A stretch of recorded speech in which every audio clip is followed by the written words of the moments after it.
welcome to part 2 with me on Your Voice with me, Gabriel. In this part, we're going to be focusing on the life of the professional footballers, the highs and the lows, the hopes and the fears, and the risks and the reward. Here for this part of the program, I still have with me Reading FC footballer Jegede, and I'm pleased to welcome CEO of Utmostt, Segun Jegede, to the show. Segun, when a player is signed, what happens? What is the role of the agent once he's signed? Do you just hands off, or what's the next? What sort of role do you play within that? Well, first of all, thanks for having me on the show. A good agent shouldn't just hands off. You have to liaise with the player on a regular basis. You have to keep supporting them, letting them know that this is just the start. And as a footballer, you're only as good as the last game. If you're top of the notch today, if you're not performing tomorrow, you may get dropped. Every little detail of what you do off the pitch, on the pitch, actually matters. And then when players get injured, there's the effect of of them being dropped up, on the game. So from time to time, managers change, players lose form. There's so many things. They might be having issues within their support bubble, which is their family members sometimes, because there's a lot of expectation, especially within the ethnic minorities. It's all about money. When you think about only money, then it affects the player psychologically, mentally, and it affects their well-being. Right. So education is key as well. You have to keep educating the player on a day-to-day basis. Hang out with people that will sort of benefit you on the pitch, off the pitch, and so on and so forth.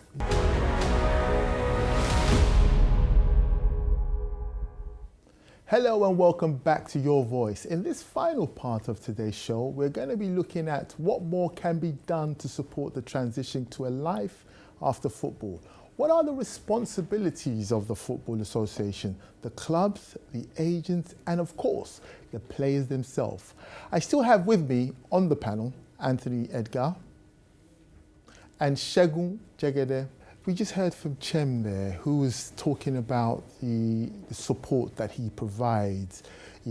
Some of the players that he signs to the European League and some of the UK stars.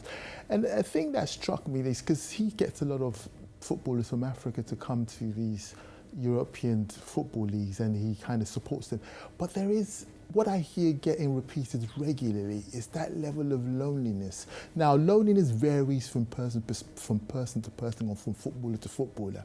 In your case, I remember you saying you felt lonely whilst you were recovering from your injury.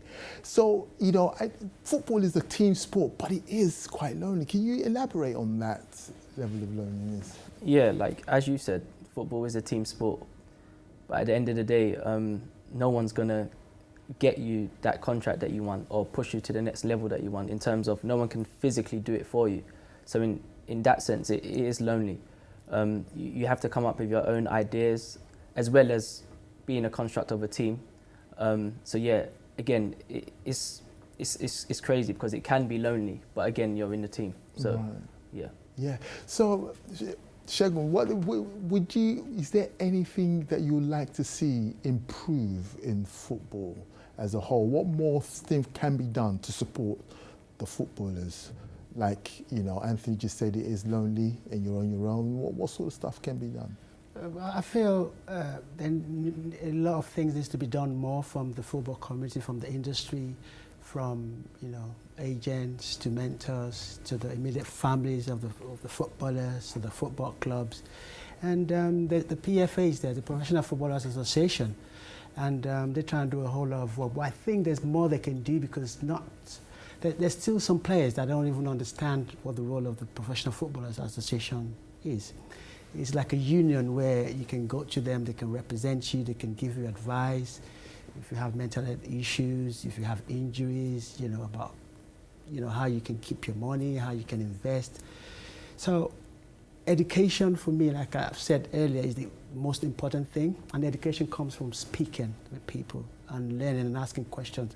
But unfortunately, you have a lot of footballers that sometimes they don't speak enough, not because they're scared or because they're timid, it's just because they don't know who to turn to. And like he rightly said, it can be lonely because your agent can only do so much. They can only negotiate. They can teach you. They can do a whole lot of things for you. Your parent can support you. You can have the club support, but you still have to go out there and do it. So, which is where the selfishness can come in sometimes. You have to be selfish. When I say selfish, about yourself, what you need to look after your body, what time you sleep, what you eat, you know, what the kind of positive energy you bring into yourself or negative energy. Everything really, really matters. The finest details of a professional footballer's career can, if you take anything for granted, and you take any little thing, you know, not serious, it can just backfire. So the support has to come from the whole community. But unfortunately, you have the club, they protect the interest. They want the best from you, so you have to keep going. You have to hit the ground running. You know, you go from one training session to the match. You've got other people in the team that want to make the team. So I believe, you know, where the core of the support needs to come more is from the club, actually. Right. Yeah. Do you, Anthony, do you think sometimes the do you feel like footballers are adequately prepared for life after football? No. And I think that comes from the support network, and hence why I said before about being more than a footballer, because it doesn't last forever. So again, you need to find ways to kind of adjust, because I mean, footballers finish, let's say 32, 33, you come to the end of your career, and that's when people actually start their career. So I mean, there's that big adjustment there, and I feel what football does is, like, no pun intended, but you're literally in a bubble, and you just think this is going to last forever, I'm going to be a footballer forever, and nothing else matters. And then you wake up one day where you're old and your legs can't really do what you wanted them to do before, and then it's like, wow, there's that spiritual awakening. What am I doing now? I can't physically do this, so what am I going to do now? And I think that's when the loneliness heightens, and the depression heightens, and the stressful nature heightens, because all you think to yourself is, I'm a footballer, and that's it. So I think it's really important before you get to the later stages of your career to really think, okay, what can I do to kind of really impact people in what I do? Because in my opinion, like, our greatest purpose is to serve. So it's like, what can you do with your talent to serve others? And I feel like that after your career, that will give you the gratification going forward. Right. So do you feel like more and more footballers are awakening to this, some of the things that Anthony, or is there still a gap that needs to kind of, education needs to fill in educating them that this is not going to last forever, you have to do more, or you have to have a contingency in place? Well, it's a yes and no answer. It's 50-50, because no matter what is put out there, or no matter what your support network says to you, you still have to physically listen and carry it out. And unfortunately, this day and age, you know, there's a system that brings in the money and the system that takes it out. You know, when you give it a contract as a 16-year-old, you know, you're still a scholar. By the time you turn 17 or 18, you know, you have an idea you're going to get a professional contract. Unfortunately, it gets into the heads of some footballers. So no matter what you say or no matter what you do, they have to be willing. The willingness has to come from within. And the support network has to keep, you know, forging ahead, keep pressing. This is what I always say. If if a footballer can take an average of 6 to 8 things, you tell them from 10, they should be okay, more than okay. But unfortunately, sometimes they only take 1 or 2. And you have so many people telling them different things. They've got peers, they've got family members, they've got agents and other agents, and you've got this club that wants them, that club. So everything just comes in. And you often hear a lot of footballers, even the established ones, telling you they're confused. So it now comes to, what do you pick? What do you choose from? What do you want to be when you finish your football? And I've spoken to a whole lot of footballers that have said they don't even know.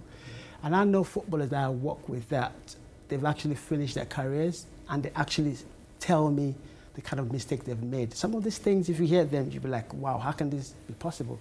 So which comes to the discussion about education. What are the clubs teaching these footballers? What are the agents teaching them? What's the family doing? And what's the individual doing for themselves?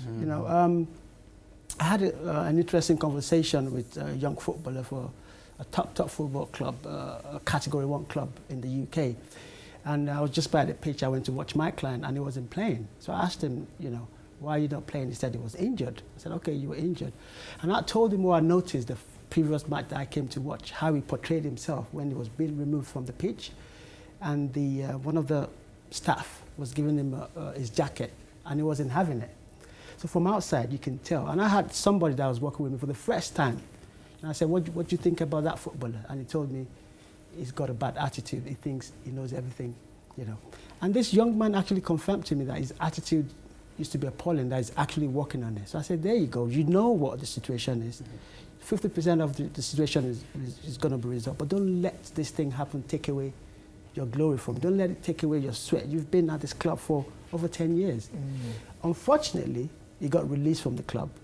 But fortunately for him, another club picked him up. So he has a second chance, which most footballers don't, or most human beings don't. So he's where he is right now, he's doing well.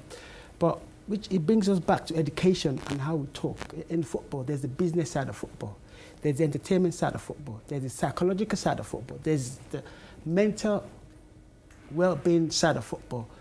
So there's so many things that this footballer did to juggle. And when you think they've, you know, from an early age, they're having to deal with all this and they can just break down. Thank you so much, Segun, and thank you, Anthony. That's all we have time for on this edition of Your Voice. There's just enough time to thank to my studio guests, Anthony Edgar and Segun Jegede, and of course to my earlier guests, Al Amin Kazim and Jaden Onen.